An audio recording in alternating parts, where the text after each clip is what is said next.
بسم اللہ الرحمن الرحیم۔ آج ہم انشاءاللہ تعالیٰ اپنے پہلے کانسیپٹ کا آغاز کریں گے باقاعدہ، جو کہ ہے art of never being late. اس کے لیے ایک ایکٹیویٹی سے سٹارٹ کریں گے۔ آپ کے پاس جو لکھنے کے لیے مواد موجود ہے، رجسٹر، کاپی یا کوئی پیجز، اس پہ آپ اس کو ساتھ ساتھ لکھ لیں گے۔ وہ ایکٹیویٹی کچھ اس طرح ہے کہ آپ نے 2 کریکٹر سپوز کر لینے ہیں اور ان کو کوئی بھی نیم دے دینا ہے۔ جیسے ایک طرف آپ لکھ لیں احمد، اور اس کے بالکل سامنے اپوزٹ سائڈ پہ جس طرح ایک ڈفرنس بنایا جاتا ہے ان کے درمیان لائن ڈرا کر کے، دوسری طرف آپ دوسرا کریکٹر کوئی سپوز کر لیں گے۔ لیٹ سپوز کہ وہ حسیب ہے۔ تو اب ان کی کچھ کریکٹرسٹکس، ان کی کچھ خصوصیات یا ان میں جو کچھ کوالٹیز پائی جاتی ہیں، ان میں جو عادات پائی جاتی ہیں، ان کا تذکرہ کریں گے۔ احمد کی سائڈ پہ آپ جو پہلا کی پوائنٹ ایڈ کریں گے وہ یہ ایڈ کریں گے کہ احمد از کمیٹڈ، اور دوسری طرف حسیب از ناٹ کمیٹڈ۔ دوسرا کی پوائنٹ جو آپ ایڈ کریں گے احمد کی جانب وہ یہ ہے کہ احمد از ریگولر، اور جو حسیب ہے حسیب از ناٹ ریگولر۔ اسی طرح آپ احمد میں ایک اور پوائنٹ ایڈ کریں گے کہ احمد از پنکچوئل، اور جو حسیب ہے وہ پنکچوئل نہیں ہے۔ اسی طرح احمد جو ہے اس میں ایک اور پوائنٹ ایڈ کر لیں کہ وہ ڈز ناٹ چیٹ، دھوکہ نہیں دیتا۔ اسی طرح جو حسیب ہے وہ کبھی کبھی دھوکہ بھی دے دیتا ہے۔ اسی طرح احمد جھوٹ نہیں بولتا، جبکہ حسیب ضرورت پڑنے پہ اگر اس کو حالات سازگار نہ دکھیں، حالات اپنے مخالف دکھیں، تو وہ جھوٹ بھی بول لیتا ہے۔ اب اس میں آپ نے یہ پوائنٹ لازمی لکھ لینا ہے ان سب باتوں کے نیچے کہ احمد کی جو کمٹمنٹ ہے، احمد کی جو ریگولیرٹی ہے، احمد کی جو پنکچویلٹی ہے، وہ آلویز ہے، ہمیشہ کے لیے۔ انسٹیڈ آف ہیونگ چیلنجز، اگر اس کو چیلنجز بھی آئیں، اگر اس کو مشکلات کا بھی سامنا کرنا پڑے، تو بھی احمد کی کوشش یہی رہتی ہے کہ وہ کمیٹڈ رہے، تو بھی احمد کی کوشش رہتی ہے کہ وہ چیٹ نہ کرے، تو بھی احمد کی کوشش رہتی ہے کہ وہ دھوکہ نہ دے، وہ جھوٹ نہ بولے، وہ ریگولر رہے، وہ پنکچوئل رہے۔ ہاں، جو پہلے 3 پوائنٹس ہیں، جیسا کہ کمٹمنٹ ہے، جیسا کہ ریگولیرٹی ہے، جیسا کہ پنکچویلٹی ہے، اس کو نہ چاہتے ہوئے کبھی کبھی وہ کمپرومائز کر دیتا ہے۔ اس کی ریزن یہ کہ کچھ حالات ایسے آ جاتے ہیں، کچھ معاملات ایسے آ جاتے ہیں، کچھ ایمرجنسیز ایسی آ جاتی ہیں جو کہ وہ کبھی کبھار once in a life, once in a year اس کو کمپرومائز کرتا ہے، وگرنہ وہ ان میں سے کسی پوائنٹ کو کمپرومائز نہیں کرتا۔ اور لاسٹ 3 تو ایسے ہیں، جھوٹ نہ بولنا، دھوکہ نہ دینا، اور یہ تو وہ کبھی کمپرومائز نہیں کرتا۔ جبکہ Haseeb on the other hand, even if he don't have challenges, اگر اس کے ساتھ کوئی چیلنجز اٹیچ نہیں بھی ہیں، اگر کسی قسم کی اس کو پریشانی نہیں بھی ہے، کسی قسم کا اس کو مسئلہ نہیں بھی ہے، تو پھر بھی وہ کمیٹڈ نہیں ہے، پھر بھی وہ ریگولر نہیں ہے۔ جان بوجھ کے وہ کہیں اگر پہنچنا تھا تو نہیں پہنچے گا، پھر بھی وہ پنکچوئل نہیں ہے، جان بوجھ کے وہ لیٹ ہوگا، پھر بھی وہ جھوٹ بولتا ہے، پھر بھی اس نے جو وعدہ کیا تھا کہ فلاں ڈیٹ کو فلاں کام کر دوں گا، تو وہ اس پہ پورا نہیں اترتا۔ سپوز کہ احمد بھی ایک بزنس مین ہے اور حسیب بھی ایک بزنس مین ہے، اور آپ ان سے کچھ سامان خریدتے ہیں اور سامان خریدنے جاتے ہیں، تو آپ کو پتہ چلتا ہے کہ آپ کا جو ڈیزائرڈ پروڈکٹ ہے، جو سامان آپ خریدنا چاہ رہے ہیں، وہ آؤٹ آف سٹاک ہے، ابھی احمد کے پاس بھی نہیں ہے اور ابھی حسیب کے پاس بھی نہیں ہے۔ لیکن احمد آپ کو یہ کہتا ہے کہ آپ ایسا کریں کہ مجھے ایڈوانس پیمنٹ جمع کروا جائیں، مجھے پیسے دے جائیں، آپ کو فلاں ڈیٹ کو، لیٹ سپوز آپ کو 10 تاریخ کو آپ کی پروڈکٹ مل جائے گی، آپ کا سامان مل جائے گا۔ آن دا ادر ہینڈ، دوسری جانب ایک بندہ ہے حسیب بھی آپ کو یہی بات کہتا ہے کہ آپ مجھے ایڈوانس میں پیمنٹ دے دیں، اور 12 تاریخ کو، 10 تاریخ کو، 15 تاریخ کو آپ کا سامان مل جائے گا۔ جو احمد ہے وہ عین وعدے کے مطابق 12 تاریخ کو یا 15 کو جو اس نے وعدہ کیا تھا، آپ کا سامان، آپ کی پروڈکٹ آپ کو دے دیتا ہے۔ جبکہ حسیب نے جو وعدہ کیا تھا اس سے 1-2 دن یا کچھ اس سے بھی زائد دن اوپر لگا دیتا ہے، اور اس میں ہیلے، بہانے، ایکسکیوزز آپ کے سامنے رکھتا ہے کہ جی معذرت، میں نہیں کر سکتا، یہ ایشو تھا، میں نہیں کر سکا۔ اسی طرح ایک اور مثال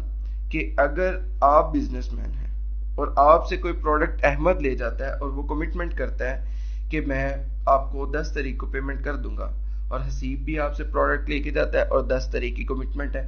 احمد 10 تاریخ کو عین وعدے کے مطابق آپ کے پاس پیسے ادا کرنے کے لیے، جبکہ حسیب نہیں آیا۔ تو میرا سوال اب یہ ہے کہ زندگی کے کسی بھی موڑ پہ نیکسٹ ٹائم آپ کوئی ڈیل کرنی ہے, نیکسٹ ٹائم جو تعلق بنانا ہے, یا ان میں سے کسی سے رشتہ داری کرنی پڑ جائے, یا ان میں سے کسی سے کوئی بزنس کرنا پڑ جائے, تو آپ کس کو پریفر کریں گے, اور معاشرہ ان دونوں کے متعلق کیا رائے قائم کرے گا؟ obviously یہی جواب آئے گا آپ کی طرف سے کہ معاشرہ کہے گا کہ احمد کمیٹڈ ہے, اگر کوئی ڈیل کرنی ہے تو احمد سے کرے, احمد وعدے کا پابند ہے, اگر کوئی بات کرنی ہے تو احمد سے کرے, احمد اگر کہہ دیتا ہے کہ فلاں میٹنگ 10 تاریخ کو رکھ لی جائے تو احمد 10 تاریخ کو ہر حال میں پہنچے گا. وہ علیحدہ بات ہے کہ اگر کوئی ناگہانی صورت, اگر کوئی آفت آ جائے تو وہ پہلے انفارم کرے گا, اس میں بھی وہ دھوکہ نہیں دے گا, وہ پہلے انفارم کرے گا. تو معاشرہ کیا کہے گا کہ آپ احمد سے ڈیل کریں, اب تعلقات احمد سے بنائیں, اور ہماری بھی یہ کوشش ہے کہ ہمیں احمد ہی ملے. ہم اگر کسی سے ڈیل کرنا چاہ رہے ہیں تو ہمیں احمد ملے, ہم اگر کسی سے دوستی رکھنا چاہ رہے ہیں تو ہمارا دوست احمد ہو, ہم اگر کسی سے رشتہ داری کرنا چاہ رہے ہیں تو اگلا بندہ احمد ہو. میرے جو کرنٹلی رشتہ دار ہیں اگر مجھ سے کوئی بات کرتے ہیں تو وہ اس طرح بات کریں جس طرح احمد کرتا ہے. اس سے مراد یہ کہ وہ وعدوں کو پورا کریں, وہ اپنی بات پہ پورا اتریں, یہی چاہتے ہیں. سب کو احمد چاہیے, ڈیمانڈ احمد کی ہے. اب اگلا کویسچن یہ ہے کہ میں نے سوچنا ہے, مجھے اپنے گریبان میں جھانکنا ہے, مجھے غور و فکر کرنا ہے اپنی پرسنالٹی میں کہ میں کون ہوں. کیا میں احمد ہوں یا میں حسیب ہوں؟ کیا میرے کام احمد والے ہیں یا حسیب والے ہیں؟ تو obviously 99 کیسز میں 99% چانسز ہیں کہ جواب یہی ملے گا کہ بھائی میرے سارے کام,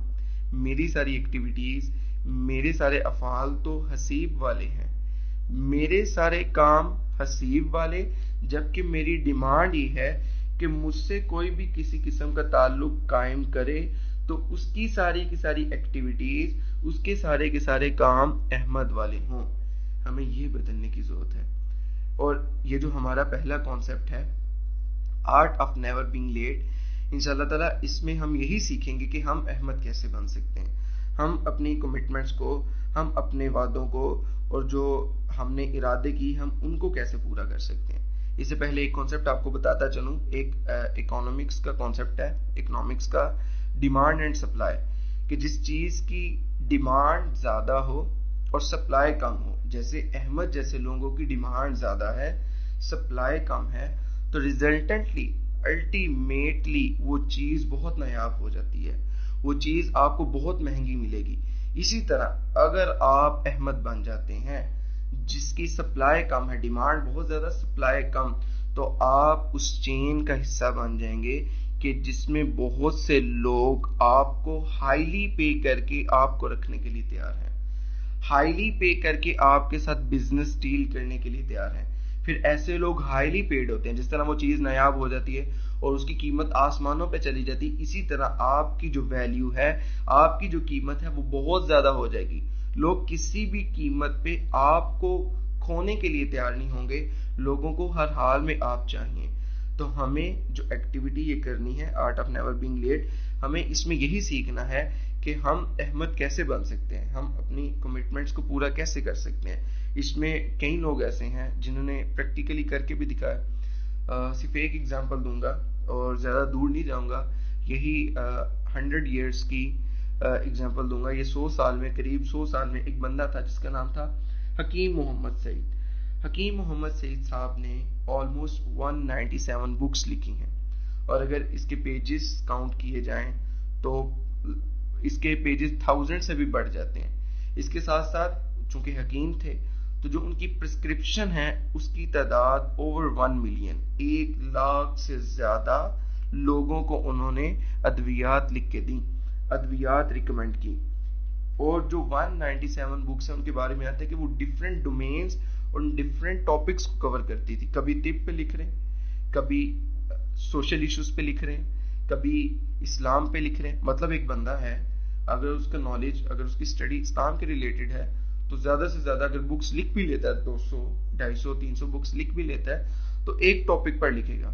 اسلام پر لکھے گا. یا کوئی بندہ اگر طب پر لکھ رہا ہے تو طب پر لکھتا جا رہا ہے. حکیم محمد سعید صاحب کا یہ امتیاز تھا, یہ خوبی تھی کہ انہوں نے مختلف بکس لکھی ہیں, اور اچھی بک, اور اس کے علاوہ جو ان کے ریسرچ پیپرز اور جو جنرل میں پبلش ہوئے ان کی تعداد علیحدہ سے. اب ایک بندہ 75 ایئر ان کی ایج، 75 ایئر میں اتنی کتابیں بھی لکھ رہا ہے، اتنے ریسرچ، اس کے ریسرچ پیپرز آ رہے ہیں جو کہ ڈفرینٹ جرنلز میں پبلش ہو رہے ہیں، اتنی پرسکرپشنز، اور اس کے بعد بھی وقت کا پابند کتنا کہ اس کے بارے میں آتا ہے کہ لوگوں نے بتایا کہ نماز فجر سے ٹھیک 5 منٹ پہلے روزانہ ان کا معمول تھا کہ 1 پاؤں کا مسجد میں ہوتا، ٹھیک 5 منٹ، ابھی گھڑی میں 5 منٹ باقی نماز فجر میں، سنتیں گھر سے ادا کر کے آتے اور ٹھیک 5 منٹ پہلے مسجد میں پہنچ جاتے، اور کئی سالوں تک ان کی تکبیر اولیٰ مس نہیں ہوئی، نماز کی تکبیر اولیٰ نہیں چھوٹی. اور ان کے بارے میں کہا جاتا ہے کہ لوگ حکیم محمد سعید کو دیکھ کے اپنی گھڑیاں درست کیا کرتے تھے، حکیم محمد سعید کو دیکھ کے اپنا ٹائم درست کیا کرتے تھے. وقت کے اتنے پابند کہ ان کے ڈھیروں واقعات ملتے ہیں، اور ان میں ایک واقعہ یہ بھی ملتا ہے کہ ایک دفعہ کسی نے ان کو بلایا انوگریشن سیریمنی کے لیے، اوپننگ سیریمنی کے لیے کہ آپ آئیں افتتاح کریں. تو افتتاح کرنے کا وقت 11 بجے تھا، 11 بجے ادھر صرف اکیلا میزبان، اور ٹھیک 11 بجے حکیم محمد سعید صاحب وہاں پہنچ چکے. مہمان تشریف نہیں لائے، آڈینس تشریف نہیں لائی جن کو دعوت دی گئی، اور مہمان خصوصی جو کہ آج کل کے دور کا رواج، دستور اور ٹرینڈ ہے کہ لاسٹ میں جاتے ہیں اور اچھا خاصا ویٹ بھی کرواتے ہیں اپنی آمد کا. تو حکیم محمد سعید صاحب وقت پہ پہنچے، اور وقت پہ پہنچ کے انوگریشن کر کے تو ٹائم پہ گھر. جب لوگ بعد میں پوچھا بھائی افتتاح تھا آج تو انوگریشن سیریمنی تھی تو کہاں گئی، تو انہوں نے کہا وہ تو ہو چکی ہے. اس طرح کے ان کے کئی واقعات ملتے ہیں کہ انہوں نے اگر کمٹمنٹ کی، ایک تو ہوتا ہے فارمل کوئی میٹنگ، آفس کی میٹنگ، کوئی بزنس میٹنگ، کہتے ہیں کہ جو ان کی انفارمل کمٹمنٹس تھیں کہ گھر والوں کے ساتھ جو کمٹمنٹس تھیں، گھر والوں کو اگر 6 بجے کا وقت دیا، 7 بجے کا وقت دیا، تو کبھی بھی اس کمٹمنٹ کو بھی نہیں توڑا، اس کمٹمنٹ کو بھی پورا کیا. تو یہ کیسے ممکن ہوا، یہ کیسے اچیو کیا کہ ایک بندہ صرف 75 ایئرز میں، اور ان کے بارے میں آتا ہے کہ جب وہ اپنے علاقے میں ہوتے، اپنے مقام پر ہوتے، تو ہر روز عصر سے مغرب ٹینس بھی کھیلا کرتے، اور انرجی اور پوٹینشیل اتنی زیادہ، فٹنس اتنی زیادہ کہ 1 گھنٹہ ٹینس کا وقت تھا. ان کے بارے میں آتا ہے کہ ان کے جو مخالفین تھے وہ چینج ہو جایا کرتے تھے، مطلب اگر وہ اکیلے 1 گھنٹہ کھیل رہے ہیں تو اپوزٹ سائڈ پہ 2 یا 3 بندے ان کو کمپیٹ کر رہے ہیں. اتنی فٹنس، اتنی کمپیٹنسی، اتنی صلاحیت، اتنی وقت کی پابندی، اور ایج کتنی، صرف 75 ایئرز. یہ کیسے ممکن ہوا؟ وہ یہی سکل، اسی آرٹ کا استعمال کرتے تھے، art of never being late. انشاءاللہ تعالیٰ art of never being late کو ڈیپلی اگلے لیکچر میں ڈسکس